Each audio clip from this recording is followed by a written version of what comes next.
What a wonderful little motor this is. And it was possibly going for scrap as well. The first email that I got about this car came with its scrap price, and it most definitely is too good to scrap. Here's why. From a certain distance, this car looks almost immaculate. Look at it round the front. There are no scratches or scuffs anywhere. Oh, there is one there actually. Look at it from the front. There are no scratches or, well, actually there's a bit there it's been touched in. Look at the bonnet. It's without any kind of blemishes except for these little marks everywhere, which hopefully will just polish out. The colour is Nightfire red. Ah, yeah, they did do a 25 in Nightfire red, but it's quite rare. In fact, there's one just there. This car has so much potential. It just has a couple of little bits to deal with, such as the MOT failure for welding that needs to be done just there. And this side as well, where it's gone a bit crusty and there's a little tiny hole just developing there.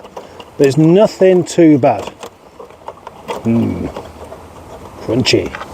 This arch as well could do with a repair, but it's not necessary for its new MOT. The tyres are all very good. Yep, all of them. Yeah, the two on the back look practically brand new.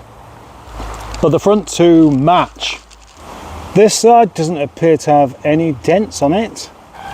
And this side just has the smallest bit of a nudge there, probably a trolley ding. In comparison to that, the rear bumper is in absolutely hideous condition though. I mean, look at this. It's got a mark on it there, and there's a dull part just there, which I presume someone sprayed over a scratch. So, I can fix that. The Rover R3 and the Rover 25 are very similar cars, but the most notable difference is its face, because this has the face of an old man, whilst the Rover 25 has the face of a shark. Although this one also is wearing a dress and some piercings and quite a lot of tattoos, etc. It's quite a mixed up car, but it's happy, so I don't mind. Along with that different face, we have a different bonnet and slightly different wings as well. The rear bumper has an insert in it. The mirrors are different, and there are a couple of engineering tweaks, such as the steering rack. All of the R3s came with this badge, but this one, unusually, has a 25 plinth rather than the 200 plinth, because the 200 didn't have this chrome effect bit on there. When you get inside the car, you'll notice something else that's a bit different, and that is the seats and the door cards. But look at the condition of these seats though. Look at that, there's no bagginess anywhere. It folds forward properly, all the colour's still in the seats, and they're in fantastic condition, which is exactly what you might expect from a car with only 34,500 miles on the clock. And I believe it to be genuine, because there just isn't any sign of wear in this car at all, except for the gear gaiter, but that's the one part that they didn't do a very good job on. It's just a leather look, plastic material coated thing. And they always do this where they start to disintegrate. And certainly after 29 years, you can accept that. There's another thing that's different as well, and that is the door cards. They changed the door cards for the 25, which is a good thing, because the door cards let down the R3 somewhat, not because of what they look like, but because of what they were made of. They weren't made of plastic, they were made of card, and when they get damp they start to disintegrate.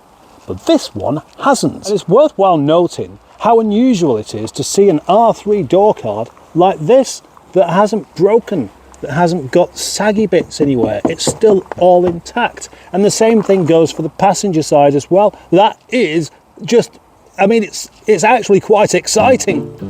26 years ago, BMW sold Rover to the Phoenix Consortium for £10 and then gave them 500 million so they could continue the business, to improve things, to make the cars better, to secure their future. And those four blokes decided to spunk it all up the wall and then bezel all the funds. And that was the downfall of Rover. And this is a bit of a story in itself, but BMW had already put in a whole load of cost-cutting measures to make their cars cheaper, but still with the idea of selling them at the same price. And then it all really went downhill. Cars of this era didn't have leaky boots, for example. Buy yourself pretty much any of the MG Rover products, be it the 25, the 45, or the 75, or the ZT, or the ZR, or the ZS, and you're going to open up the boot and find yourself a stagnant swamp. What did they do to make that happen? Because in this, and in my other one that's just over there, both 29 years old, the boot is absolutely free of water ingress. This does not look like it's ever had any kind of problem with water getting in there. Yeah, there's not a bit of rust, it's absolutely bone dry. The Project Drive initiative, which was presented to the employers to come up with ideas on how they can save money, come up with all sorts of little bits of things like just remove a little cap off a seatbelt cover, change the carpet from a nice carpet to a shit one, from removing these badges to just tiny details like that, all costing pennies at a time. And then somebody thought, I know what could save some money. Why don't we make the boots bloody leak? Fantastic idea, Alan. Who will notice? I certainly wouldn't, Jim. We're going to make sure the head gasket fucks the car up long before the boot leaks too much anyway. And there's the reason for actually preferring an older R3 to certainly a late 25 or ZR. It's not got brilliant panel gaps, but they are much better than what they ended up being. And compare this door shut sound to a facelift car. It's just, that's how the doors should have sounded. Not that horrible bloody clang that most of them make. Underneath the bonnet of this car is the 1.4 single cam engine.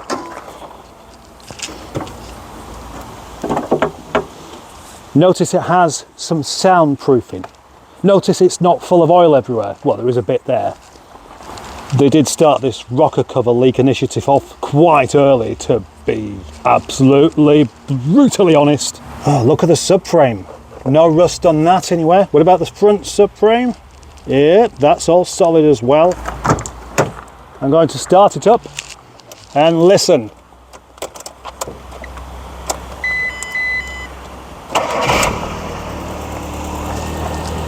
How quiet is that?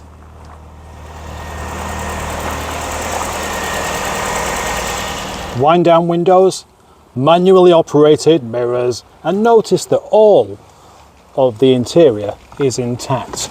And even the heater resistor works on all four. Plus an original radio cassette. I do love a proper bog standard car. Except of course this one's got alloy wheels. Whether they were retrofitted or asked for as a factory option, I'm not really sure. Maybe there's one way I can find out.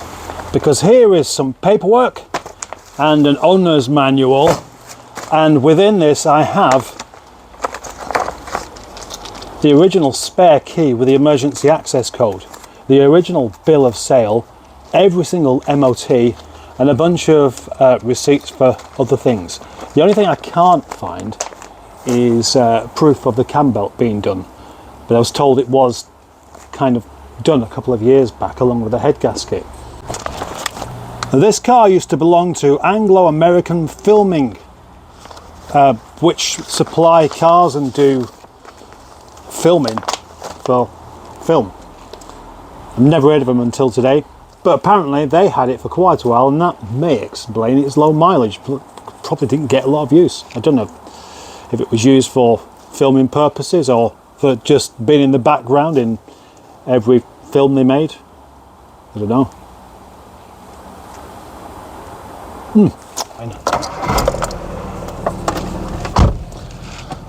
The fairly obvious next question will be, what is the intention with this car? Well, I don't intend on keeping it. I can't. There's no point. I don't need to keep every bloody Rover that there is knocking about, do I? I just need to keep one or two. And this one will find itself a new home as soon as I've done a couple of minor repairs. That bit of welding that it needs isn't beyond my capabilities, and so that's what I shall do. And then sell it. This is the first car that I've been able to buy in quite a while with total independence. Except for, well, needing the help of a Legroom man to get there. Well, or to get my car back, rather. The next video will include progress on a different car, but it won't be long before you see this one again. So, thank you very much for watching. Thank you for being a subscriber. Thank you for being a channel member. You're my favourites. Thank you for liking. Thank you for commenting. Thank you for watching it all the way to the end and not skipping bits like I assume some will. I shall see you in the next video.